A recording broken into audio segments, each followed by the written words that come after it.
नमस्कार, दिन भर की बड़ी खबरों में आपका स्वागत है। मैं हूं आपके साथ अंशिता। आज इस बुलेटिन में बात होगी चुनाव आयोग के सामने विपक्ष के बड़े सवालों की, वोट चोरी पर कांग्रेस के एक और खुलासे की। जानेंगे राहुल गांधी ने विदेश से कैसे मोदी सरकार को डाला चिंता में, मोदी के मंत्री का बिहार में क्यों हुआ विरोध, देखेंगे बुलडोजर एक्शन पर सीजेआई गवाही क्यों हुए नाराज, और बुलेटिन के आखिर में बात गजा में हुए सीज फायर की। लेकिन दिन भर की तमाम बड़ी खबरों से पहले एक नजर आज की सुर्खियों पर। झारखंड के सीएम हेमंत सोरेन का बड़ा बयान। पहले झारखंड में घुसपैठिए थे और अब बिहार पहुंच गए। इसके बाद असम और पश्चिम बंगाल चुनाव में पहुंचेंगे। बीजेपी उठा रही है घुसपैठिए का मुद्दा। शिवसेना यूबीटी प्रमुख उद्धव ठाकरे ने फडणवीस को बताया कमजोर नेता। बोले बीजेपी सरकार भ्रष्टाचार रोकने में रही नाकाम। अहमदाबाद टेस्ट में भारत ने वेस्टइंडीज को पारी और 140 रनों से हराया। सीरीज में ली 1-0 की बढ़त। दूसरी पारी में वेस्टइंडीज की टीम 146 रनों पर हुई आउट। ऑस्ट्रेलिया दौरे के लिए भारत की वनडे और टी20 टीम का ऐलान। रोहित से वनडे सीरीज की छीनी गई कमान। शुभमन गिल वनडे और सूर्यकुमार यादव होंगे टी20 के कप्तान। ये तो थी सुर्खियां। अब बात आज की सबसे बड़ी खबर की। चुनाव आयोग की टीम बिहार में है, लगातार बैठकें कर रही है।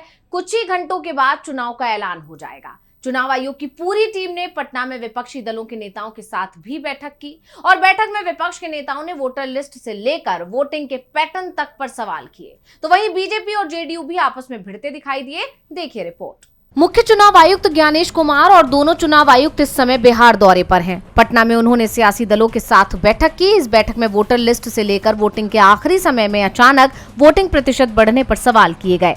विपक्ष की तरफ से कहा गया चुनाव आयोग की फाइनल वोटर लिस्ट से 3,66,000 नाम काटे गए हैं। इन नामों की सूची मशीन रीडेबल फॉर्मेट में सियासी दलों को उपलब्ध कराएं। इसके अलावा फॉर्म 17C को डिजिटल फॉर्मेट में विधानसभा चुनाव लड़ने वाले उम्मीदवार को दिया जाए, जिससे सीट पर कितनी वोटिंग हुई इसे लेकर पूरी पारदर्शिता दिखाई दे। विपक्ष की तरफ से अमर्यादित भाषणों पर रोक के साथ जिन क्षेत्रों में दलित और वंचित समाज के लोग रहते हैं वहां वोटिंग के दिन प्रशासनिक व्यवस्था बनाने की मांग की गई, जिससे समाज के लोग वोटिंग कर सकें। दूसरी तरफ चुनाव एक चरण में हो या दो में, इसे लेकर बीजेपी और जेडीयू ही आपस में भिड़ गए।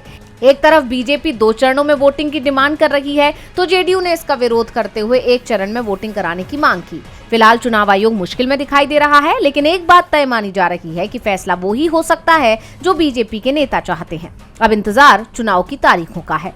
मुख्य चुनाव आयुक्त से वोटर लिस्ट को लेकर सबसे ज्यादा सवाल किए गए, क्योंकि बिहार चुनाव में सबसे ज्यादा सवाल वोटर लिस्ट पर ही उठ रहे हैं। और इस बीच कांग्रेस ने इसे लेकर एक और बड़ा खुलासा कर दिया। चुनाव आयोग के दावों पर सवाल उठाए हैं और उसे बीजेपी की बी टीम बता दिया है। तो क्या सवाल उठाए हैं कांग्रेस ने, देखिए रिपोर्ट में। कांग्रेस ने बिहार एसआईआर की फाइनल वोटर लिस्ट में गंभीर गड़बड़ियों का दावा करते हुए चुनाव आयोग पर तीखा हमला बोला है।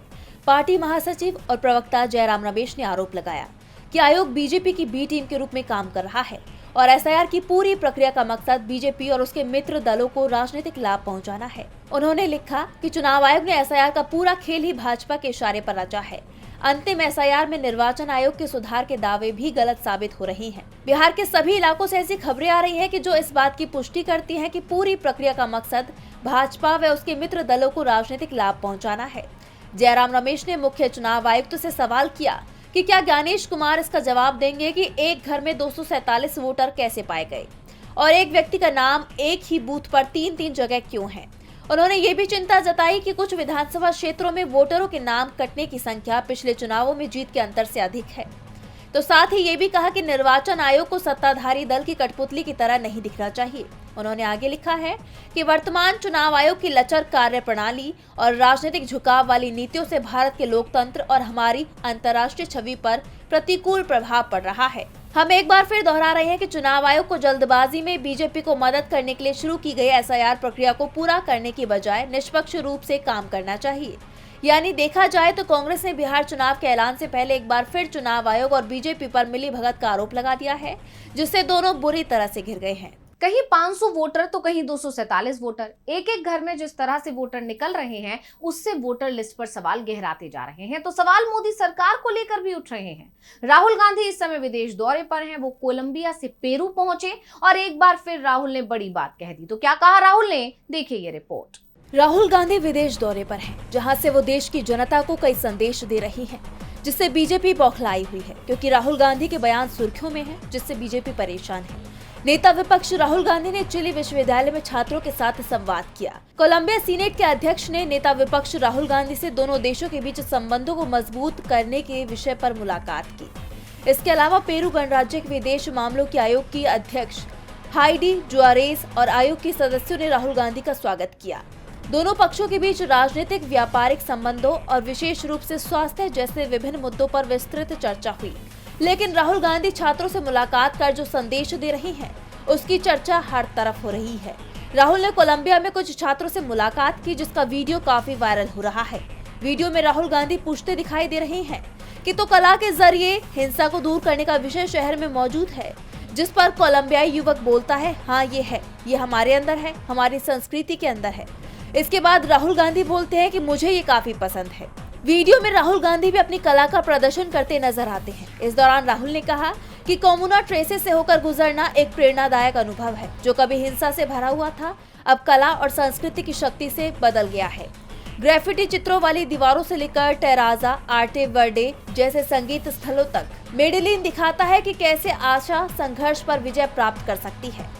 वीडियो में राहुल गांधी का स्केच दिखाई दे रहा है। एक तरह से राहुल ने अब विदेश की धरती से मोहब्बत का संदेश दिया है। अब जहां देश में I love Mohammed, I love Mahadev का मुद्दा गरमाया हुआ है, देश दो हिस्सों में बंट रहा है। इस बीच राहुल का विदेश में जाकर भी मोहब्बत से नफरत को मिटाने का संदेश देना बताता है कि बीजेपी कितनी भी कोशिश क्यों न कर ले, राहुल ने जो मुहिम शुरू की है वो उसे रोकने वाले नहीं है। राहुल गांधी के बयान से बीजेपी की चिंता बढ़ती दिख रही है, तो उसकी चिंता बिहार में बीजेपी नेताओं के विरोध ने बढ़ा दी है।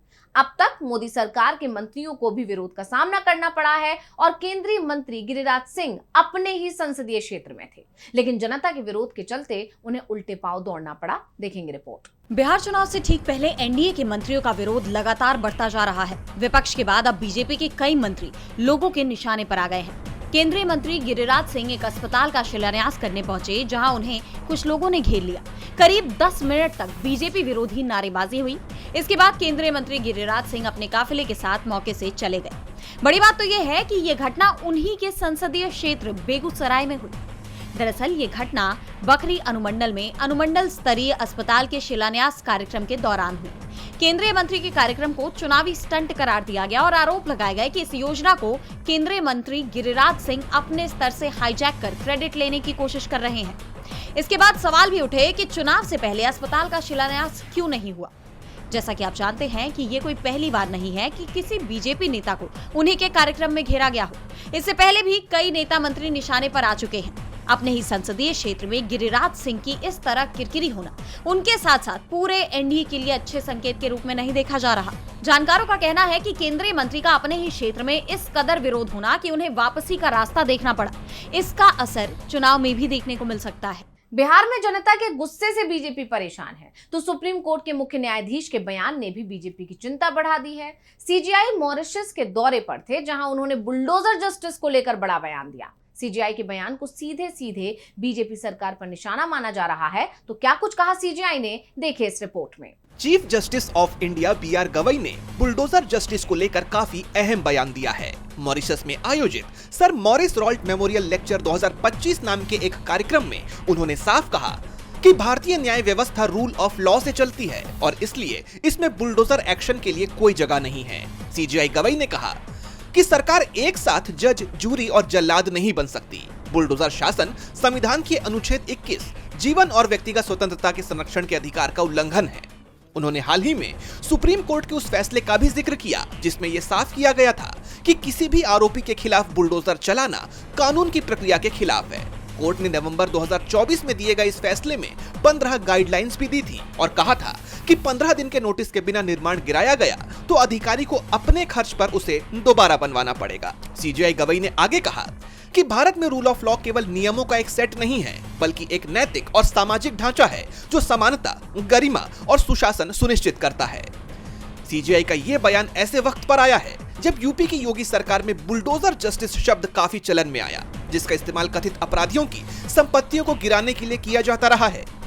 सीजीआई के इस बयान को कहीं न कहीं बीजेपी के इस तरीके से कार्रवाई करने की आलोचना के तौर पर देखा जा रहा है, क्योंकि यूपी सरकार के साथ साथ कई बीजेपी शासित राज्यों ने भी इसी तरह की कार्रवाई शुरू कर दी थी, जिसके बाद सुप्रीम कोर्ट को इस मामले में दखल देना पड़ा था। अब इसी को लेकर सीजीआई के दिए इस बयान की हर तरफ चर्चा हो रही है। सीजीआई ने भले ही बुलडोजर जस्टिस पर अपने फैसले की तारीफ की हो, लेकिन यूपी में अभी भी बुलडोजर गरज रहा है। बरेली हो या संभल, हर जगह बुलडोजर चल रहा है। बरेली में तो विपक्ष के नेताओं की नो एंट्री हो गई है, तो क्यों विपक्ष के नेताओं के बरेली आने पर लग गई है रोक, और क्यों इसे लेकर भड़के विपक्ष के नेता? देखिए रिपोर्ट। उत्तर प्रदेश के बरेली में पिछले जुमे को आई लव मोहम्मद को लेकर मचे बवाल के 8 दिन बाद भी स्थिति तनावपूर्ण बनी हुई है। 4 अक्टूबर की शाम तक इंटरनेट सेवाएं बंद हैं। इस बीच समाजवादी पार्टी के एक 14 सदस्यीय प्रतिनिधि मंडल को बरेली जाने से रोक दिया गया, जिसे लेकर विवाद खड़ा हो गया है। नेता प्रतिपक्ष माता प्रसाद पांडे को लखनऊ में, जबकि संभल से सांसद जियाउर रहमान बर्क को उनके घर पर ही नजरबंद यानी हाउस अरेस्ट कर दिया गया है। उनके घरों के बाहर भारी पुलिस बल तैनात है। वहीं दिल्ली से बरेली जा रही सपा सांसद इकरा हसन को गाजियाबाद बॉर्डर पर ही रोक दिया गया। इकरा हसन ने इस पर विरोध जताते हुए कहा है कि यूपी में अघोषित इमरजेंसी दिखाई दे रही है। आई लव मोहम्मद से आपत्ति क्यों? सरकार सत्ता से बाहर होने से डर गई है। बरेली में प्रशासन लोगों को प्रताड़ित कर रहा है। आई हेट तो नहीं, कुछ हेटफुल तो कुछ नहीं है इसमें। आई लव महादेव कोई लिखेगा, आई लव श्री राम कोई लिखेगा। हमारे देश में अपने रिलीजन को प्रैक्टिस करने का, प्रोफेस करने का हमें अधिकार है, उसी के तहत लोग ये सब कर रहे हैं। बरेली जाने से रोके जाने पर माता प्रसाद पांडे ने भी पुलिस प्रशासन पर कानून व्यवस्था बिगाड़ने का आरोप लगाया है। उन्होंने कहा, पुलिस खुद गंभीर स्थिति पैदा कर रही है। घटना के बाद बड़े पैमाने पर अन्याय हो रहा है। पुलिस कार्रवाई से एक समुदाय बहुत डरा हुआ है और उसका दूसरे समुदाय से कोई झगड़ा नहीं है, बल्कि भय केवल पुलिस प्रशासन में है। इस पूरे घटनाक्रम को देखते हुए फिलहाल ये विवाद थमता हुआ नजर नहीं आ रहा है। इस मामले ने यूपी की योगी सरकार पर कई गंभीर सवाल उठा दिए हैं। और बुलेटिन के आखिर में बात गजा में शांति की बढ़ती उम्मीद की। अमेरिका के राष्ट्रपति डोनाल्ड ट्रंप ने गजा के लिए शांति प्रस्ताव रखा था। इस प्रस्ताव को इजराइल पहले ही मंजूरी दे चुका था और अब हमास ने भी इसकी अधिकांश शर्तों को मान लिया है, जिसके बाद गजा में शांति की उम्मीद की किरण दिखने लगी है। तो क्या कहा है हमास ने, देखिए रिपोर्ट। गजा जंग थम गई है, इजराइल की गोलाबारी रुक गई है और ये हमास की तरफ से ट्रंप के प्रस्ताव को मंजूरी दिए जाने के बाद हुआ है। हमास की तरफ से कहा गया है कि अमेरिका के राष्ट्रपति की तरफ से आए प्रस्ताव में शामिल आदान प्रदान के फॉर्मूले के अनुसार हम सभी बंधकों, जिसमें वो लोग शामिल हैं जो जीवित हैं और वो लोग भी जो अब जीवित नहीं हैं, उन्हें रिहा करने का ऐलान करते हैं। ट्रंप की तरफ से रखे गए शांति प्रस्ताव पर मध्यस्थों के साथ हमास चर्चा करने को भी तैयार है। गजा का प्रशासन हम फलस्तीनी टेक्नोक्रेटों के निकाय को सौंपने के लिए भी तैयार है, लेकिन क्षेत्र के भविष्य में हमास की भी भूमिका होनी चाहिए। हमास की तरफ से जो बयान जारी किया गया है उसमें शस्त्र छोड़ने की भी बात नहीं की गई है, जबकि ट्रंप की तरफ से जो प्रस्ताव हमास को दिया गया है उसमें हमास के लोगों को गजा छोड़ने और पूर्ण निरस्त्रीकरण की बात कही गई है। हमास के बयान के बाद गजा में इजराइल के ऑपरेशन पर जरूर ब्रेक लग गया है। डोनाल्ड ट्रंप ने नेतन्याहू को हमले रोकने को कहा है। उन्होंने ट्रूथ सोशल पर लिखा, मेरा मानना है कि हमास स्थायी शांति के लिए तैयार है, इसलिए अब इजराइल को गजा पर बमबारी तुरंत रोकनी चाहिए, जिससे हम बंधकों को सुरक्षित और जल्दी से बाहर निकाल सकें। हमास की तरफ से प्रस्ताव को मंजूरी दिए जाने के बाद अब ये तय माना जा रहा है कि 72 घंटे के अंदर हमास सभी 48 बंधकों को रिहा कर देगा, क्योंकि ट्रंप के प्रस्ताव की शर्तों में कहा गया था कि हमास जैसे ही डील को मंजूरी देगा 72 घंटे के अंदर बंधकों की अदला बदली की जाएगी। हमास के बयान के बाद इजराइल ने भी साफ कर दिया है कि वो ट्रंप के प्रस्ताव के पहले चरण को मानने के लिए तैयार है, यानी इजराइल भी अपनी जेल में बंद फलस्तीनियों को रिहा करेगा। फिलहाल उम्मीद है कि गजा में अब जल्द ही शांति आ सकती है। तो आज इस बुलेटिन में इतना ही। आप देखते रहिए डीवी लाइव और मुझे दीजिए इजाजत। नमस्कार।